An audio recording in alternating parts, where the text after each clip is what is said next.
Yeah. What is up, everyone? Welcome back to the Hogs Media Podcast. It is June 20th, and we are back after another Hogs baseball season ending in sadness and so many other adjectives I want to use. Last time we were with you guys, we previewed the regional for the Hogs, and we talked about some of the difficulties we must have, but I know I felt, and I think you did too, we felt pretty confident we were going to make it to Omaha, and not even close. And the way it ended just makes it Not so even- much worse.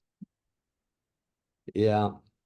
Yeah. I mean, obviously it's kind of old news now. So, we don't have to talk about it too much, but same problem all year, down the stretch in the SEC, batting. We just couldn't do it. And then as well, like, other than Hagen Smith, like the rest of our bullpen just kind of, they weren't horrible, but they Weren't good. did not. And yeah, so it was frustrating and disappointing, and it's a bummer to see even in Omaha, both in super regionals and in Omaha, just the SEC completely dominating. Uh, all for the SEC was undefeated against the ACC Yeah. in Omaha. Anytime the ACC played against one of the SEC schools, they got beat. And now it's down to A&M and Tennessee in the championship. Obviously, we never had the chance to lose to Tennessee, but A&M, we did have a chance to lose, and we took that opportunity in the final week of regular season. So good for them. Those are the two teams that, them and Kentucky, obviously, but yeah, those were the two teams that dominated the SEC all year, and Well, they deserve to be there I in the championship. agree, but I hate it. I can't stand A&M. Yeah, but yeah, I mean they've dominated all the way throughout. I don't really know who to cheer for, to be honest. I mean, I don't really like either team. I guess Tennessee because everybody says Tony Vitello is going to be our next manager after Van Horn retires. So I guess him and Tennessee, but I also hate Tennessee. So it's just like, Yeah, uh, probably but have deeper hate for A&M. yeah, Just in general, as a school, as a program. So they're like more of our rival than Tennessee. They actually beat us twice this year. So screw them. And Tennessee can pull for Tennessee. I do want to put this out there. The SEC as a whole can, I don't think, never be defined as just the football conference. I know some people like to lump that together. No, this is the second straight year two SEC teams are facing off in the finals. Last year, Florida and LSU. This year, A&M and Tennessee. Like, there's no way. And we always have a SEC basketball team in the Elite Eight. And I mean, Arkansas has been in the Elite Eight twice in the past 5 years, and the Sweet 16 last year. So Yeah.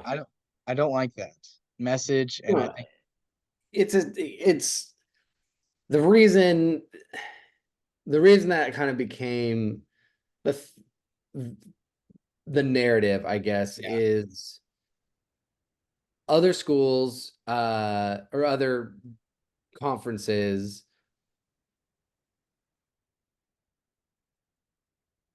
in other sports. The ACC has as much claim to basketball as the SEC. Well, more, honestly. You have yeah, Duke and yeah, Carolina. yeah, We have Kentucky, and then other programs that are, decent. But if you combine the ACC, and same with like the Pac-10 or Pac-12, whatever you want to call it, which yeah. is not even a program anymore, but they had UCLA, um, they had Arizona, right? Like two programs that are both like consistently dominant, and other good programs that have had their moments to shine. In football, it was just kind of like, maybe the Big Ten, with Ohio State and Michigan, could say that they have something, but it was just obvious that we dominated. But now our dominance in baseball has Something to be become talked about. abundant. Yeah, Out of the last 7 years that the SEC will be the world the College World Series champ. I believe so. I Yeah. mean, it's been an SEC team. I think Coastal Carolina was the last non-SEC team. I might like don't quote me on that. And Arkansas's loss in 2018. That's what it was. Yeah. I try to forget that. It's from Yeah, the Adam Oregon. Who was it that beat us? I forget. Oregon Was it State. Oregon So that was 29 2018? was it 2018? It was 2018. Yeah. Yeah, because yeah, and then I think every team because 2020 obviously didn't happen. I think Van Yeah. no. Vandy Vandy, won 1 year, didn't they? Florida. Yeah, I'm pretty sure 2021, I think, when all that COVID stuff was still Vandy happening. Sort of. won. Vandy, Hmm. Ole Miss 22. Last year, LSU. Who was it the year before? Was it Mississippi State that won it that Yeah, 2019? Mississippi State. And then didn't Florida get one somewhere in there?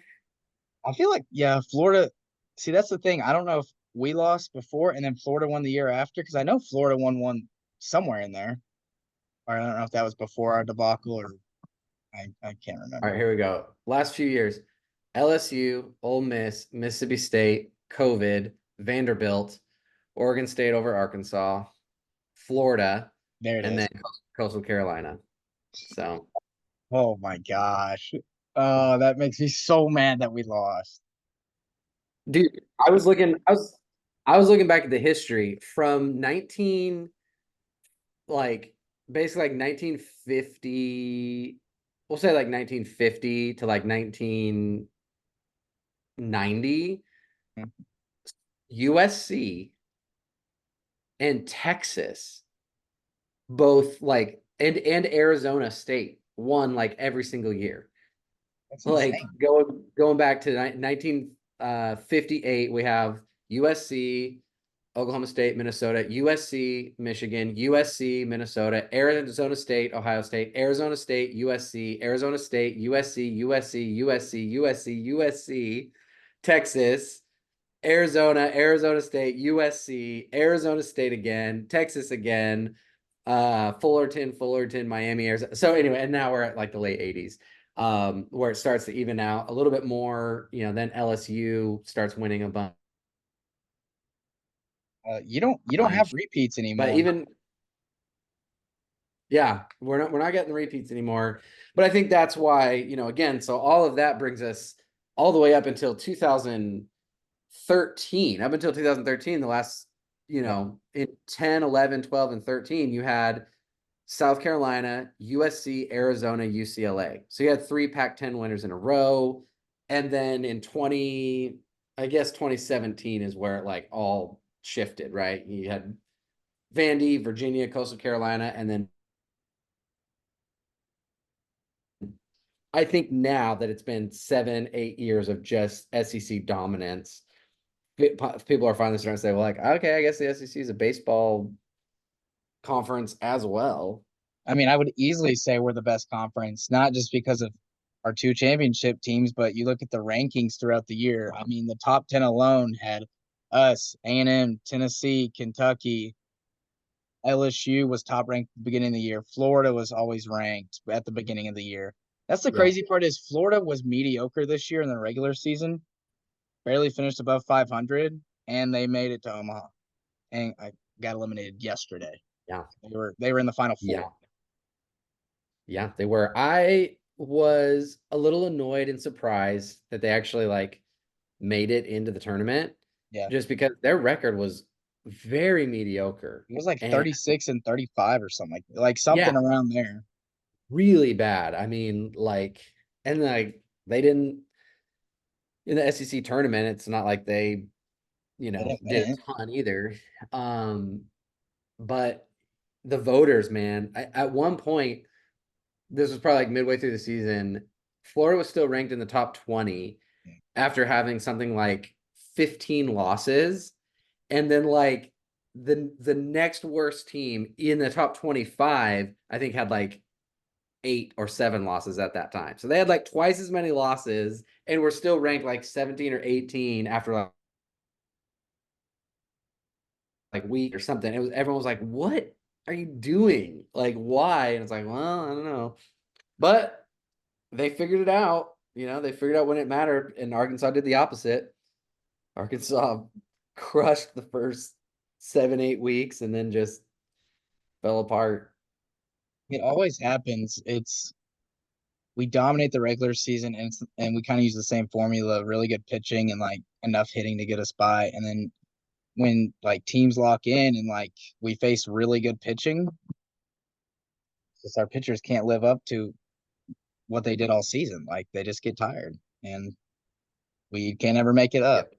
We just don't have, I don't know, we just can't always put it all together. It's just always Yeah, something falls down or multiple things. it's true. Yeah, we need something. I would have liked to see like more guys just try to be like consistent base hitters. Yeah. Like I feel like so many of our guys were just trying to swing for the fences every time, and so we just weren't. And then you saw that like so many times. How many times did we just leave guys on base? Like especially the final weeks of the season and in Story tournament of our play. season. Like what was the stat against Kansas State where we finally just got knocked out of the tourney? Like we ended up leaving like 14 men on base or something like that, like through the game, like something crazy where you're just like, and there was like 2 men on situations and we couldn't bring people home. It's like just hit a freaking single, hit a freaking double, and just like get us some points on the board. Well, I think it was the last game against SEMO. I don't know what the score was, like 4-1, 5-1.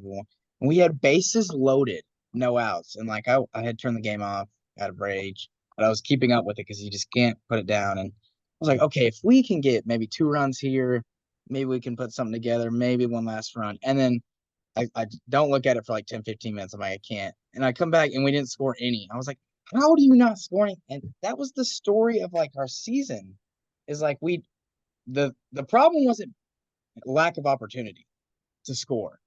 It was capitalizing on those opportunities. And that's the difference between these last two teams and the years that we made it to Omaha is we had really good pitching and guys that focused on the money ball theme of things of just small ball.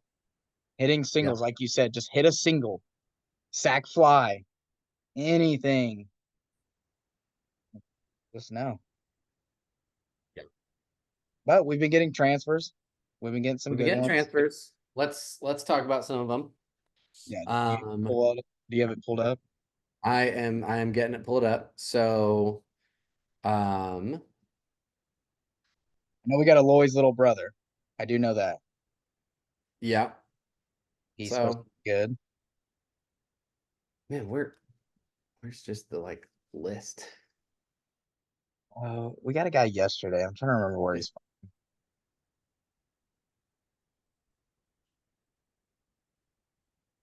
All right. So, yeah. All right. So we got Aloy coming in, batting average 269. Um, it, can play infield or outfield. Um, he had 8 home runs from. this season, which is yeah, that's okay. It's all right. Um, he'll It'll he'll be do. fine. Let's see if he improves. Let's see if he up. Yeah. Anything like his brother, then Yeah. happy to have him. We got Charles Davalon from FGCU. Nice. Where to go coach? Um, yeah, he's a 288 batting average, 514 slug. So he'll bat Um, 240 here, is what you're saying. say what? So you're saying he'll bat 240 here with the He'll tutelage of come Lane in and do Thompson. 240. Had he's an outfielder. Um, so yeah, he committed. We got Carson Hansen from UW, University of Wisconsin, Milwaukee. His batting average 315. So if he can keep that high, keep that above 300, I mean, that'll be pretty nice. Point 0.6 slug percentage. He had 11 home runs, 42 strikeouts, 40 or yeah, are we getting? And we also Oh, got an okay. out. Yeah, struck out. Sorry, 42 times. Um, 63 RBIs, outfielder. So got him. Georgia State, Maximus Martin, 313 batting average. What a name. Maximus Martin. What a name. Maximus Martin. Now here's one that's pretty exciting. Logan Maxwell from TCU. Say that happened yesterday. That's a huge one. That is huge. Yep, big win. 335 batting average. Woo-hoo! 280 This here. dude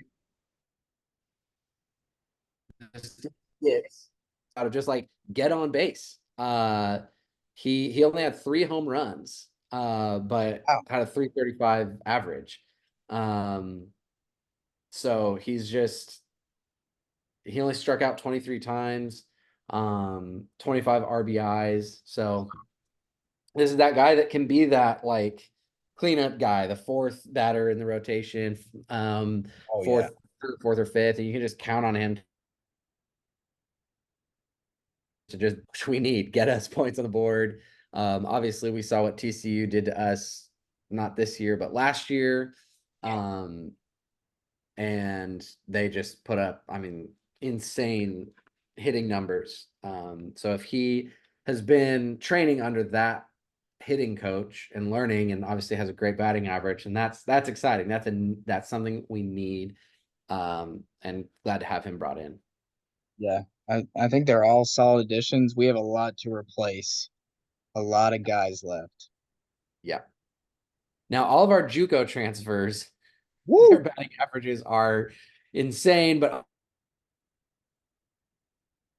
obviously, come up to D1 pitchers.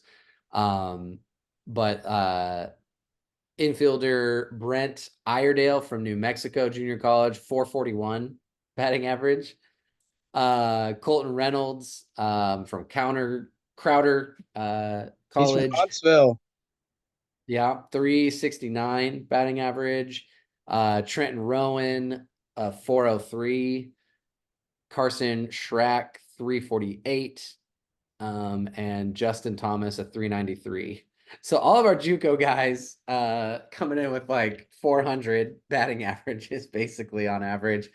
Um, so at least I got to give it to our coaches. They recognize like we need batting, we need hitting. Let's freaking go and find guys that can up our overall RBI. So I got a yeah, question for you. With all this talk about hitting, okay, at the college level, if you got 500 at bats, do you think you could get a hit or make contact at all against a college pitcher? 500 at bats. 500 at bats. Yeah. Do you think you can make contact in Yeah, play or get a hit? You think you can? out of 500, yes. How many? So here's the thing. If that's the only challenge, then I'm swinging at everything. Yeah. Like I'm just Yeah. swinging away. I'm not playing, you know what I mean? I'm not playing the close. Yeah. I know I'm just swinging away because Yeah. I'm just trying to hit one in play. So just by nature of like the law of statistics, like there should be at least a few that just come right down the middle in the right timing. I think 5 to 10 like I like it. hits out Yeah. of 5. Now, okay, here's the question. I guess because the question was like, am I making contact Yeah. at first base in time? Probably not. So statistically, I might still end up with a 0 batting average. Okay. Uh, but if you actually watch, I will have made contact in play at least 5 to 10 times, but then probably get thrown out at first because I can't run like I used to. Let's be real. I think I'm right there with you. I think you just swing at everything. Eventually, you're gonna make contact. But yeah, making it the first is a different story. Yeah, I don't think so. That would be cool to have though, like a simulator of like 90 miles per hour and like see how much you can. I know they have like machines like that, but I don't think they go up to like that fast. Yeah. Dude, I watched this video the other day on Instagram that like broke down the timing Mhm. of a like fastball pitch and just assuming like a 100-mile-an-hour pitch. And it was like it started by calculating like at what point do you actually see the baseball, Mhm. right? 0.1 second before your eyes can actually like locate the baseball coming out of the hand. Yeah, And then your brain processes that information at like 0.001 seconds, and then the amount of time that it takes for your brain to tell your body to start swinging the bat is like 0.1 second, and then by the time you start your motion, like a full motion takes like 0.3 seconds, and then by then, and so they as they like break it down of like what it actually takes timing wise, you basically have like to like actually like assess the pitch yeah, and make contact on it between like how long it takes you to actually like decide to swing through and tell your body where to swing through, and the bit like the gap narrows more and more and more, right? By the time you actually are able to make that process, and it's insane. It's like a window of like basically there's like a 3 foot window of like where the baseball is towards the beginning part of the pitch where you make contact, and if you're wrong, you miss. that is. It's great. You just described how hard it is to be a Major League Baseball player. Yeah. Dude, what was it the other day too? I watched something that was talking about I think it was talking about Nolan Ryan. Yeah. And back, I guess like back in his day, they measured throwing speeds different. Mhm. So they used a radar gun that measured the speed of the ball as it was crossing the measure the speed of the ball as it comes out of the pitcher's hand. Yeah. Um I'm assuming this is accurate. I didn't fact check it, but Nolan Ryan was consistently throwing 100-mile-per-hour fastballs, but that was measured over the plate, which means if we measured it the way that we measure it today as the out of hand velocity, it would be closer to like 110 consistently. That is insane. Yeah, Actually insane. it is nutty, but Imagine getting ready to hit that and then say you get another pitch and he throws you like a 82-mile-per-hour splitter or like a 92 slider. Like you're not you're just. done. Just exit. But moving on to basketball, I think the only major addition we've had since we talked last time is Trevon Brazile is coming back to the Razorback. TD running it back. I am shocked. I am too. Yeah. I am shocked. He was in the middle of so much drama this year, right? The injury, people stirring up rumors about him and Devo, like him never, the fans just kind of getting upset that he never elevated to the level that he was last year, unmet potential, like he was, his sophomore year at Arkansas, so it just felt like, oh, like the fan base and everything has just kind of gone sour for Trevin. So like I totally thought he just would want to go get a fresh start somewhere. I'm sure there was a lot of programs, a lot of schools that were interested in him. So I'm shocked that he decided to run it back. And not only what you said, but there's going to be a lot of competition for playing time. Like it's not like he's going to come back and get 25 to 30 minutes. He's got Big Z to contend with. He's got my new bro that I met in person, Jonas Adu. And then he's got a couple other people. Yeah. And just for Yeah, people that are wondering, Jonas Adu is huge. Just want to put that out there. That dude is all of 7 foot. Like he is a ginormous person. He dude. he was very tall, and he's gonna help us out a lot. But yeah, continue. Sorry. Yeah. We gotta get him on the podcast. I agree. I agree. I tried to get there, but I think he's trying to watch Inside Out 2 or something. I don't know.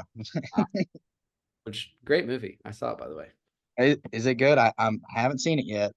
It is. It's I mean, from a like introspection into like psychology and like the inner workings of the mind. I mean, it's as interesting and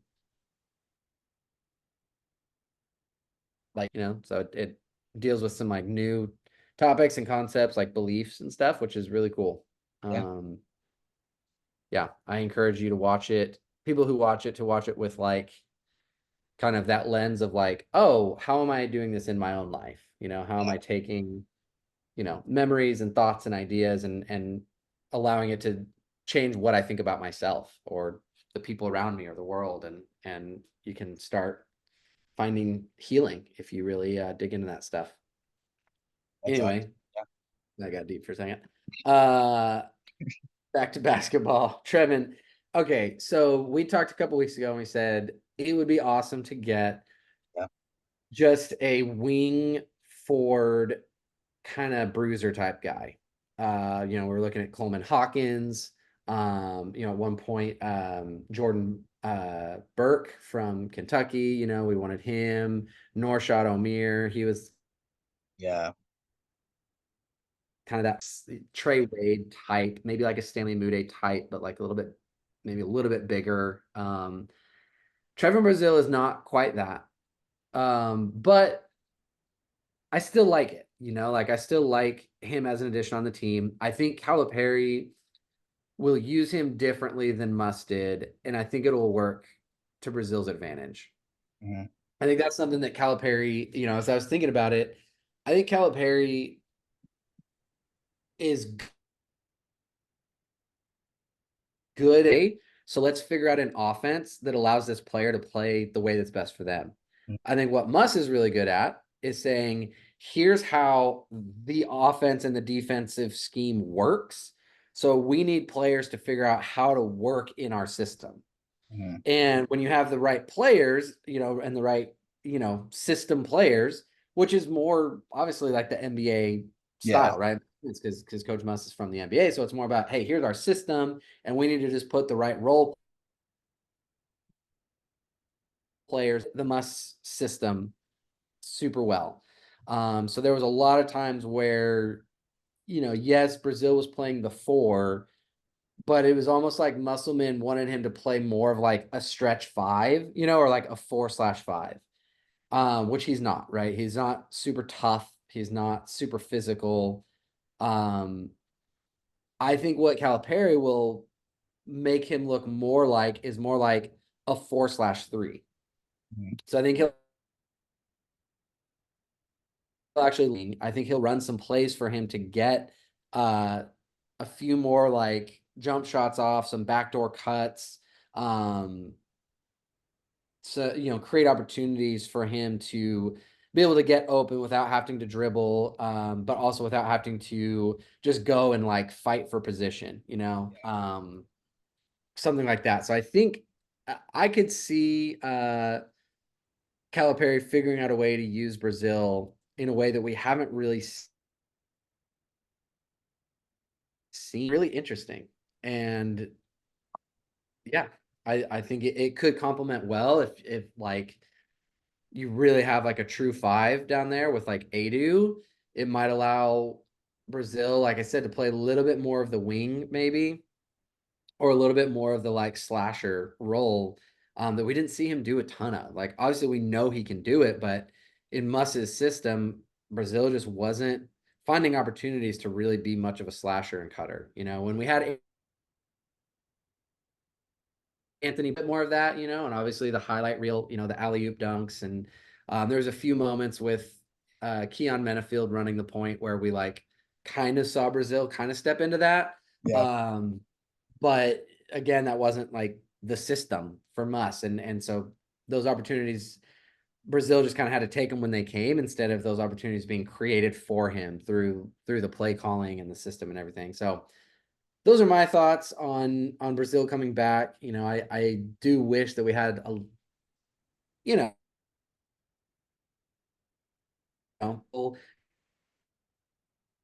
people around is a little bit bigger, but I think we'll see Brazil do things that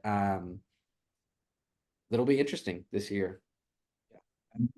I think I brought up Big Z and Adu. I think he's a different player than that. He's more of a stretch four, and they're more back to the basket type guys at the rim. So like you said, his role will be changed a lot, and I think it will benefit him as well. And Coach Cal will get the best out of him. We kind of got Yeah. a scope of his potential with Coach Muss at times, but I think like it just changed last year, and he needed a new start. And I think that's the only reason he's coming back is because Coach Cal was like, "Hey, this is my idea of what it's going to look like. Here's where I have you." And I'm sure he gave it to him straightforward. It's not like Coach Cal needs Brazil. He's not like, I need you. Like, it's like, here's what it's going to look like. If you want to join, we'd love to have you. If not, then we'll see you later. I'll go get some other 5-star. But, Yeah. and I think our team's made. I think we'll get a couple more players, but I think this is going to be our rotation. Yeah. But, No, we have a 9-man, yeah, or is it 10? I think we have 9. 9, yeah. Lost 9 in and Blake's 10, but he's a walk on. yeah. I hope that I hope he gets a scholarship. Yeah, that would be awesome. It's his final year, right? I believe so. I think he's my age, so I think he used a red shirt or whatever. Okay. So there's no harm in giving a scholarship because then it'll expire before next season anyway. So it's not like you're losing Yeah, I mean, no, it doesn't off-season hurt. I next mean, year. we have 13 scholarships and we're only using 9 right now. So if I don't know who else he would pick up. So if we have like a couple to spare, why not? Yeah. He's put in the I say time. do it. Put Yeah, in the time. He's there. You need a 10th guy to yeah. just be able to run drills at practice. Like if you ever want to run 5-on-5, you need him. Um, yeah, I like our team. For a rebuild where we're only bringing one player back, and even then we didn't think we were bringing one player back. About as good of a team as you could expect. I mean, on every board, pretty much we are ranked as the number one transfer portal class. Um, we're right there with like St. John's. St. John's had a great offseason. Kentucky had a really good offseason with the transfer portal. Um, Kansas had a pretty good one, Indiana, but we're right there. Um, if not number one, tied for number one with a couple big schools. So kudos, hats off to Calipari, like saying, yeah, I'm actually your players and junior players and experienced guys. Um, and we're gonna have a team that can go out there and do some damage. I'm looking forward to Wagner being in his second year. Obviously, he was the number one or number two recruit his coming into his freshman year.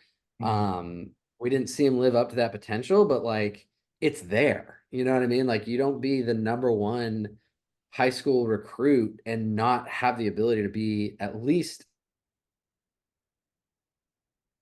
for whatever reason, I know he had some injuries last year, and then once he came back, Shepard and Dillingham just like really fit in nicely into what Kentucky had. So I'm really, really interested to see if DJ Wagner can be, kind of start to become that dude this year and like really facilitate. I will say his defense, in my opinion, was always really good. He reminded me a lot of Layden Blocker on defense, just like really quick, really kind of, and he's a downhill guy on offense. Hopefully, he worked out his shooting a little bit more, and so that'll be interesting. And then the freshmen that we have coming in are all exciting and good, and then the vets that we have on the team.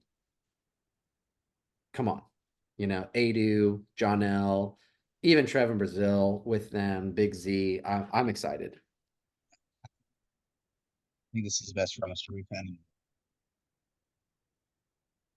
And Yeah, I think he can put it all together. Maybe, I mean, that the team before last year with Nick Smith, all those guys, they were pretty stacked. But even I don't think they're as stacked as this class. I mean, we have potentially 5+ draft picks. Yeah, I think this is the most stacked team we've ever had. it's again. Huh? Yeah. I mean, Boogie, Knox, and Richmond are all McDonald's All-Americans, right? Yeah. Or at least two of them. I'm not sure about Billy, but so it's like in terms of a freshman class, like it's as strong as that year with Anthony Black, Walsh, and Nick Smith. And then that team had Trevon Brazile, who we have back again. That team had Ricky Council, which I would say John L. Davis Yeah, Daniel Davis is probably a better version of is that. solid of a college players. Ricky Council could be. Yeah. Um, who else did that team have? I mean, Mitchell, the Mitchell twins, Jalen Graham. I'm okay with Big Z and Adu for sure as an upgrade at the like Yeah. low post. That's Um, it. I feel like I'm missing one. I mean, that was pretty much that roster with Yeah, I'm trying to think of who else. Walsh, Smith, Devo.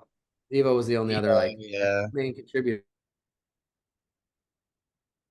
and I is able to do pretty much every thing that Devo was able to do in terms of he's on par with Devo in scoring. Not maybe not Devo at his best, but we only got Devo at his best like four times And they on were all in offense. March Madness. It was all in March. So I feel like DJ Matt. So again, like, yeah, I think you're right. This team, I would say, like, pound for pound, is the best roster that we've had in the last 5 years. Let's see if they can get the chemistry. Let's see if they That's can put it. How can do the X's and O's the way that Muss did. I mean, that was one thing where, Muss was brilliant, like at an in-game strategy and in-game, like I think Cal is better at motivating players. Like I think people like players feel more excited to like mhm. play for Cal because he motivates them, encourages them, he like loves them and believes in them. His strength is like he's a mad scientist. And it's like he knows, like, okay, we're gonna do this scheme Mhm. and we're just gonna and it's like we beat teams way above our punching class, like Kansas, like Kentucky. Yeah. Um, some big wins because of that scheme ability. So we'll see how Cal does with that this year. Yeah. I'm looking forward to it. We'll we'll join back eventually and talk about football as that's our next season coming up. Next one. All right. Thank you guys, and we appreciate the support. All right, were you gonna say something else? Well, I was gonna say, let's be into the Olympics. Oh We've yeah. got the trials going on right now. I need to check the latest, but I know that we definitely had some alumni and some Oh yeah, we some did. athletes were competing to get on the Olympic team. So Go Hogs. yeah, let's get some gold medals. Yes. Thank you guys.